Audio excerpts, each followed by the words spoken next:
people now. Oo, sana may chicken pa. So, nandito kami ngayon sa 7-Eleven. Pasok.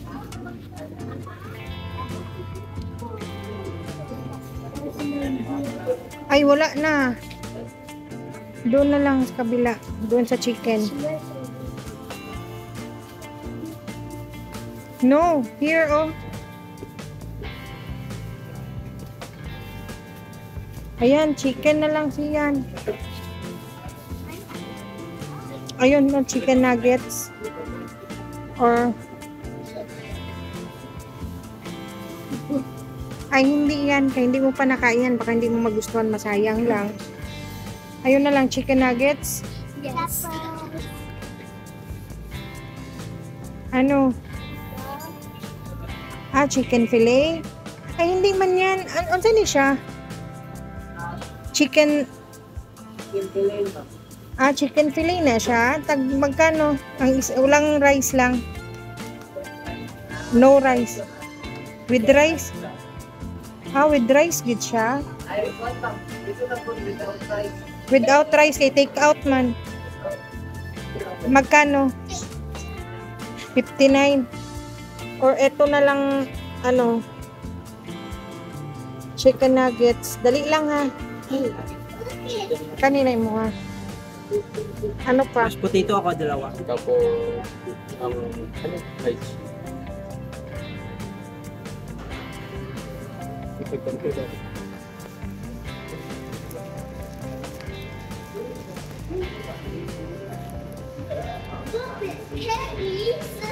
What?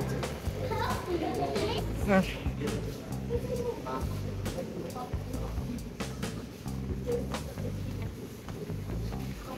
Isang chicken, egg sandwich, tuna mayo ang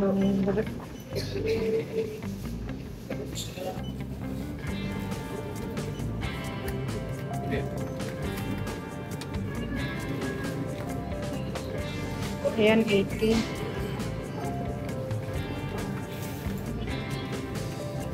Itong ganito. Ano?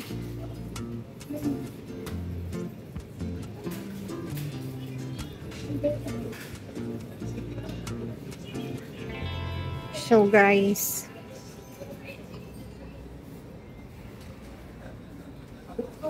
hindi pang gutom ang mga bata. So nagbili na ako ng tinapay, kuya ha.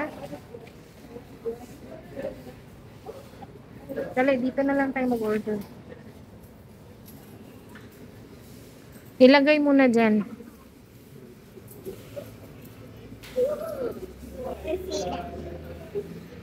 Tuna onigiri yun, no? Ha? Sige, Dito, oh. Dito kay kuya. Ilagay mo.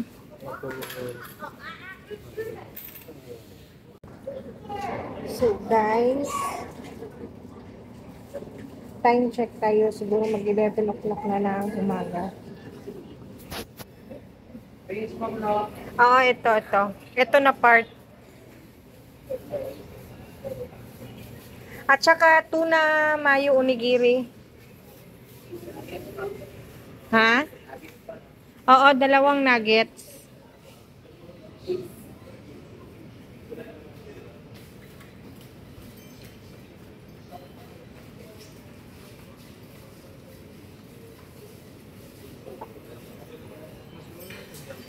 Mentos dito kayo sa doon.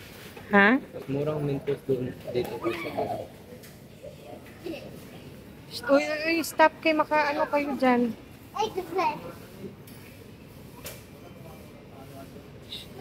Tatlong nutribus. At saka tuna onigiri. Oo, 2.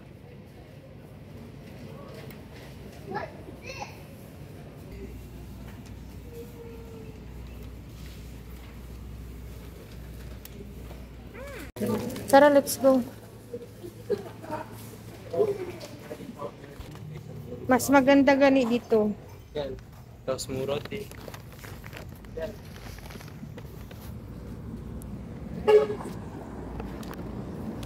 So, yun na nga guys. Mas gusto namin dito na 7-Eleven at malapit lang sa bahay. So, ibig sabihin, malapit sa bahay, magastos din.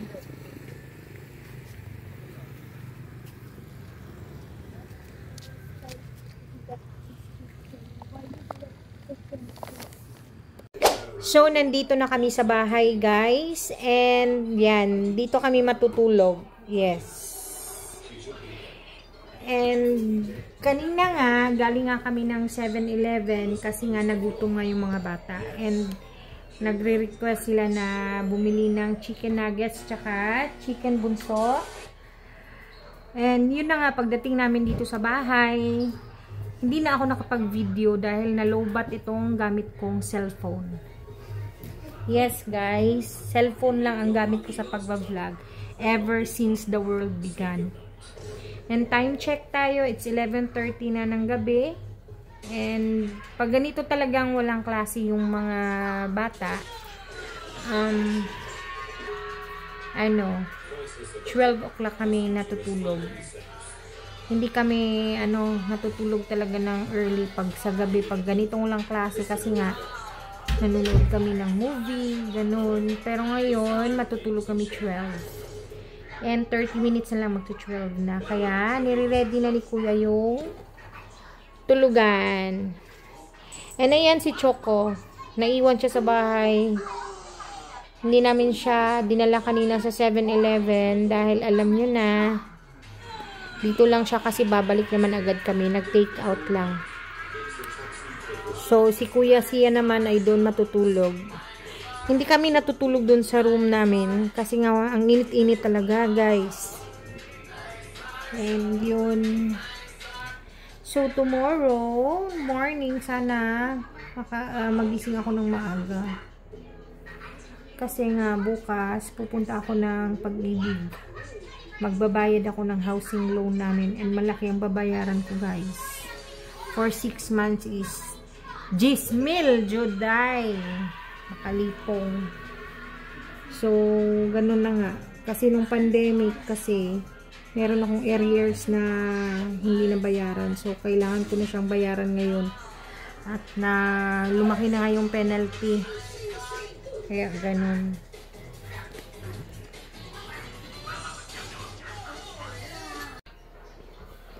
So yun na nga guys, tulad nito na maliliit pa yung, may maliit pa akong anak. Ito si Bunso. Say hi, Bunso. Hi.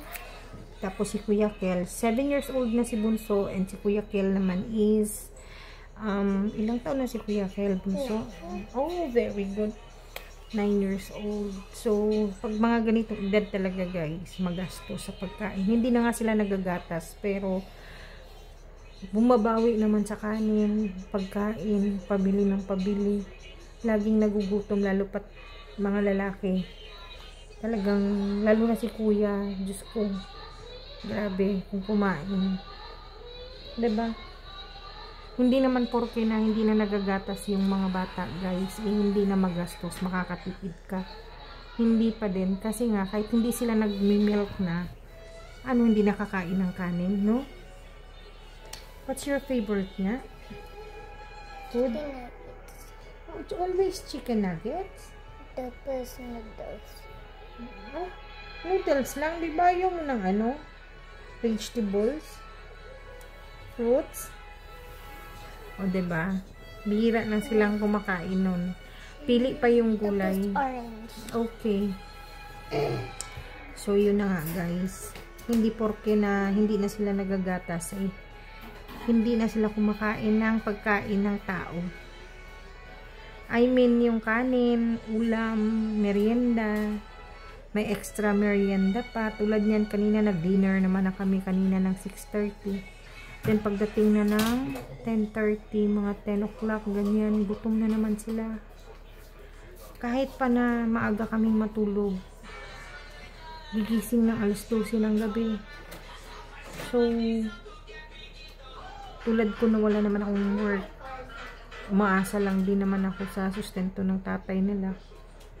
Yung bang kulang pa din, kaya thankful pa din ako, grateful ako dahil minsan may mga side hustle ako. So yun, pag kinukulang, dun ko na kinukuha. Paano kung wala nga akong side hustle? Paano na lang mga anak ko? Ang hirap. Pero syempre nanay tayo. Hindi naman pwede tayo na hindi tayo lumaban sa buhay. Kaya nagtitipid na lang talaga sa mga material na bagay. Nagtitipid na lang talaga. Hindi na ako bumibili ng mga hindi na kailangan talaga. Mas importante pa din talaga yung pagkain. Kasi yung mga anak ko, ayaw ko silang magutom. So yun. Pero okay lang. Hindi pa naman ako sumasahod dito sa sa YouTube channel. Hindi talaga yung katulad ng mga ibang vlogger. Kung wala ka talagang views, mahina lang yung sahod mo. Kasi nga, hanggat hindi mo nakukuha yung $100 na threshold, hindi naman ibibigay yun ni YouTube, guys. Yun sa mga, katulad kung, konti lang naman yung subscriber at saka yung view nanunood sa atin kasi hindi naman tayo sikat, diba? Wala lang, just saying. Kaya yun, so that's all for today's, guys. And next time, hindi ko alam, baka bukas mag-vlog ulit ako. So yun ay i-upload ko din dito. So yun lang, good night, guys.